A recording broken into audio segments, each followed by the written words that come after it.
तो very good morning to all of you. आज के इस शानदार वीडियो में आप सभी का मैं सौरभ गुप्ता स्वागत करता हूं।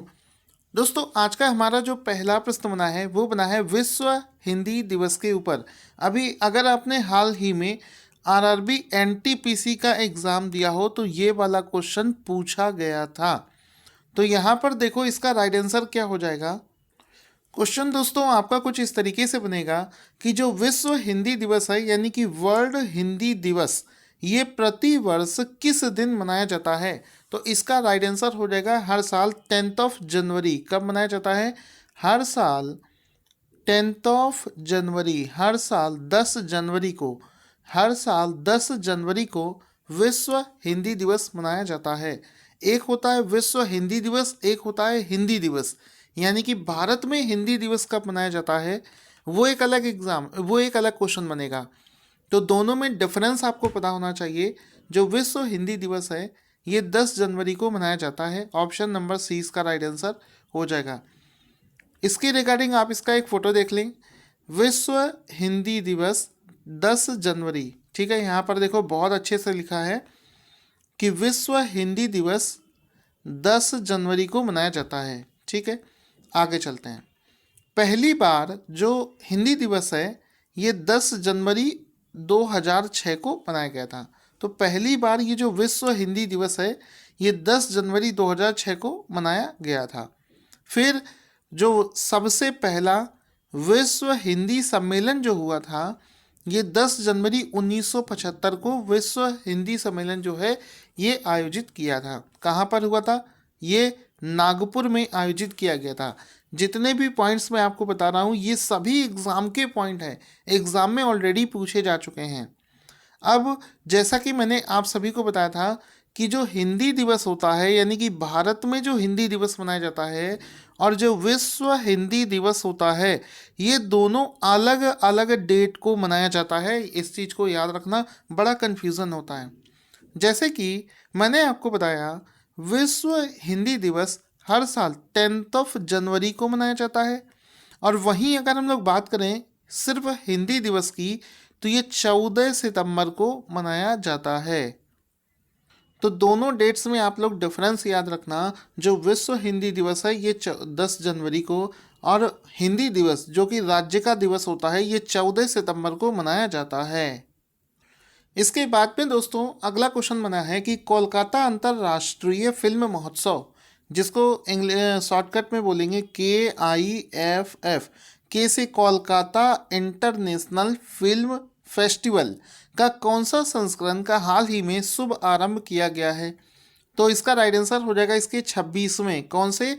इसके 26वें संस्करण का हाल ही में शुभारंभ किया गया है वर्ष 2021 में।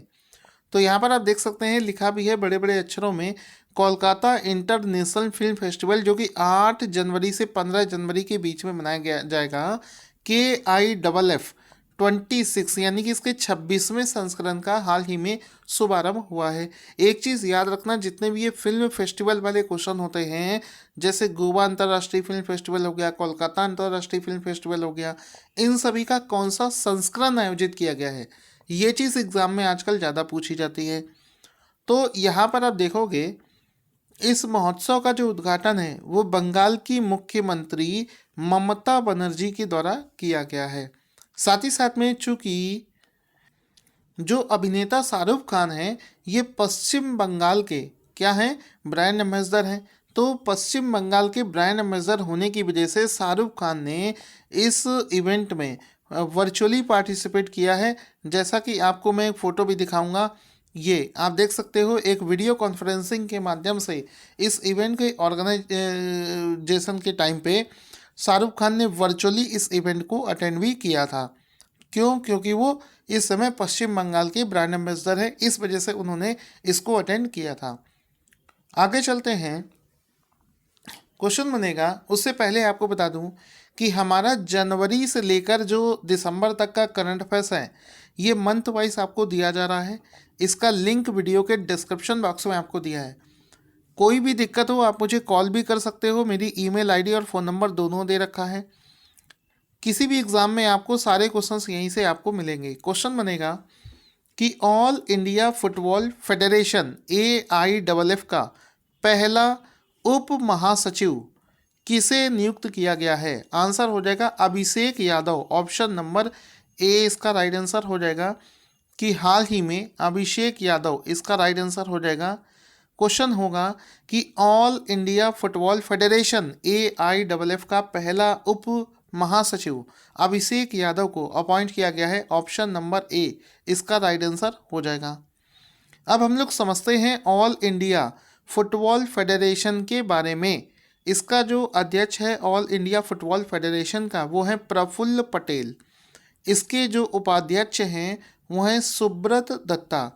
इसकी स्थापना 23 जून 1937 को करी गई थी और इसका जो हेडक्वार्टर है, मुख्यालय है, ये है द्वारका, दिल्ली में। तो ये सारे पॉइंट्स अगर आपको लाइन वाइज याद हैं तो आप एग्ज़ाम में आसानी से टिक कर सकते हैं, क्योंकि अभी रिसेंट में जो AIFF के प्रेसिडेंट हैं, ये कौन है, इसका जो नाम है वो पूछा गया था। उसके बाद में दोस्तों क्वेश्चन बनेगा कि हाल ही में रिलीज़ करे गए वर्ल्ड फूड प्राइस इंडेक्स को किसने जारी किया है?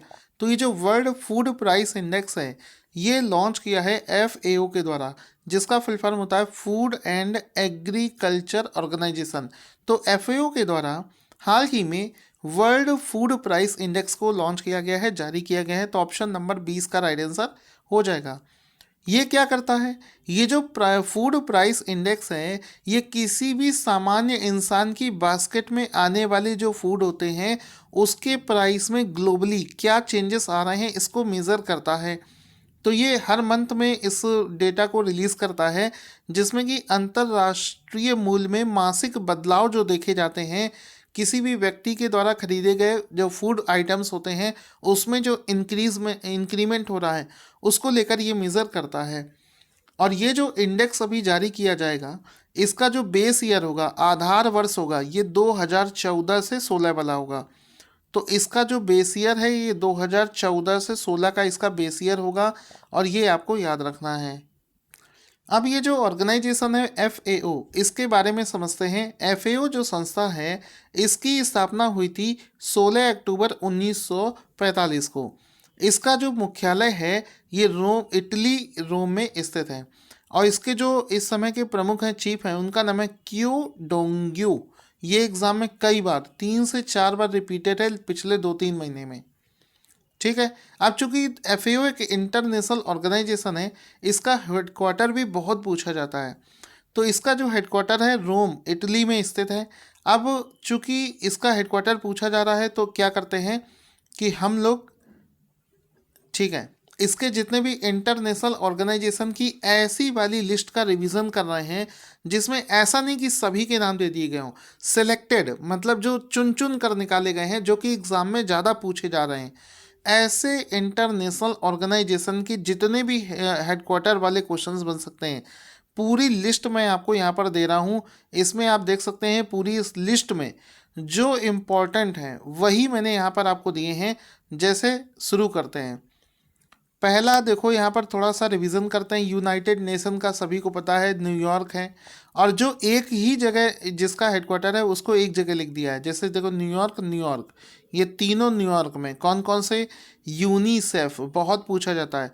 UNSC हाल ही में भारत को इसका जो है अस्थायी सदस्य बनाया गया है 2 साल के लिए। तो UNSC इस समय न्यूज़ में चल रहा है, तो UNSC का याद रखना, इसका हेडक्वार्टर न्यूयॉर्क में है।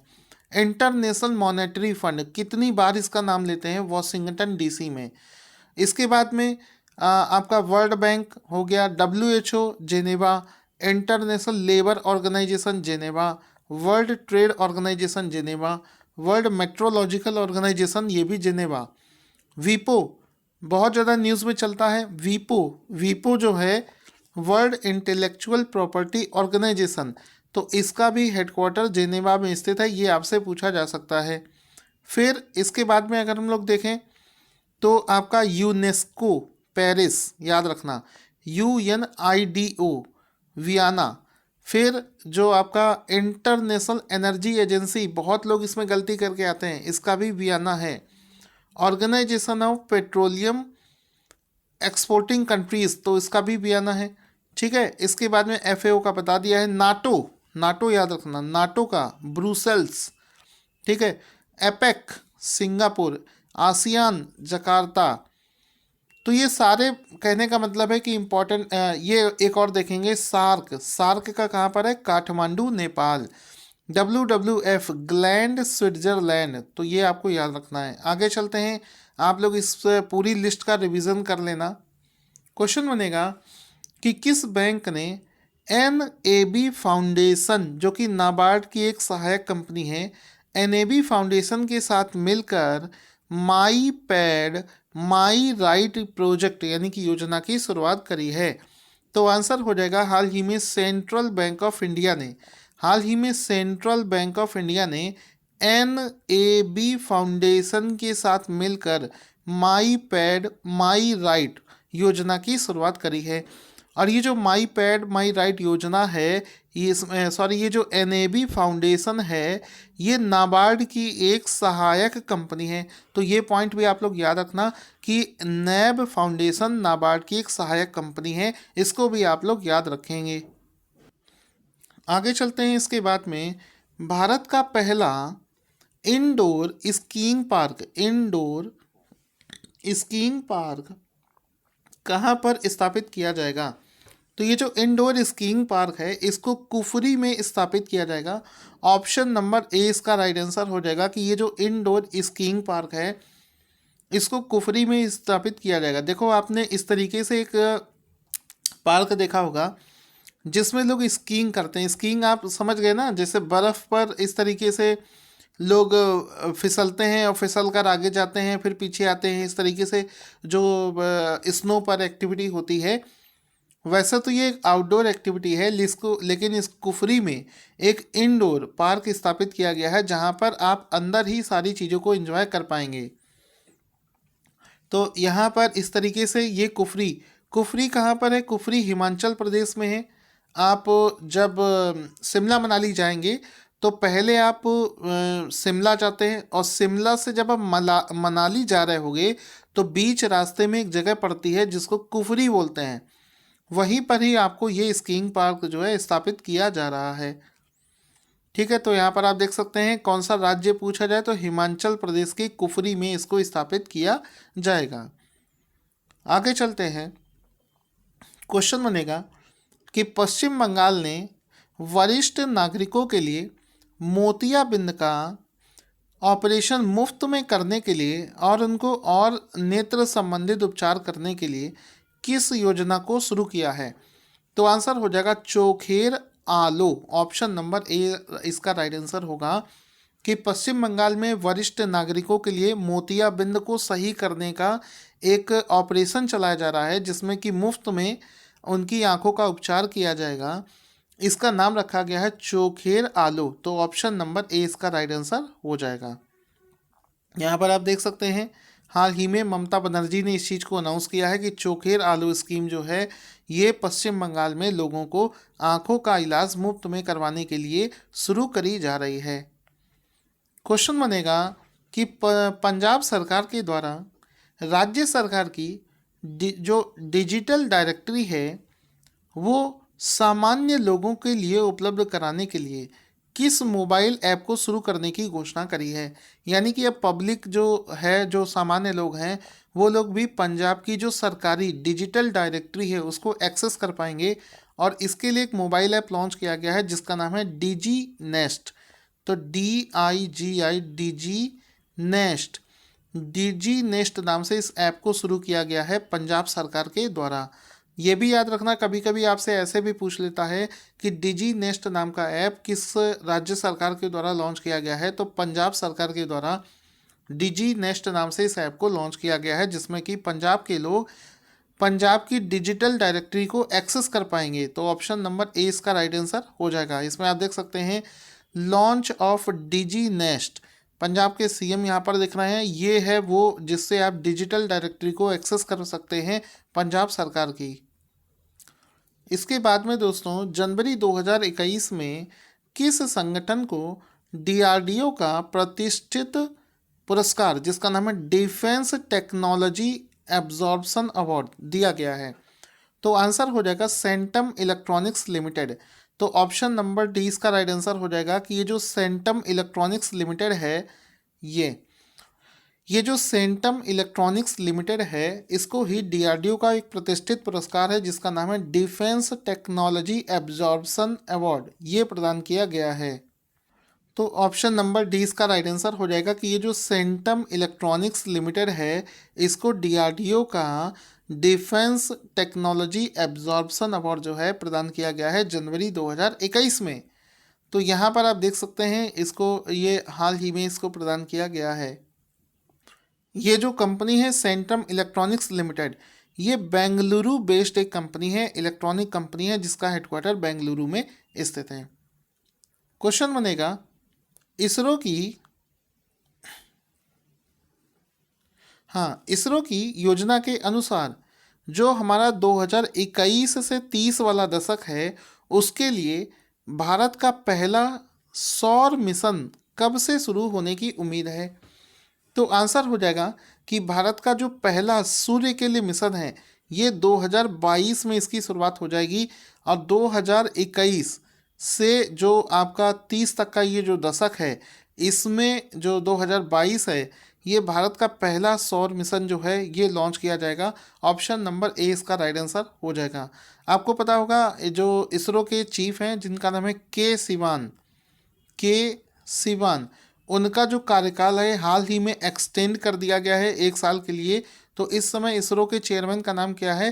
के सिवान, ये भी आप लोग याद रखेंगे।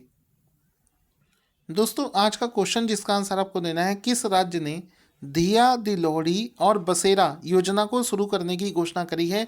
अपने आंसर्स को कमेंट बॉक्स में लिखना ना भूलें। Thank you for watching this video.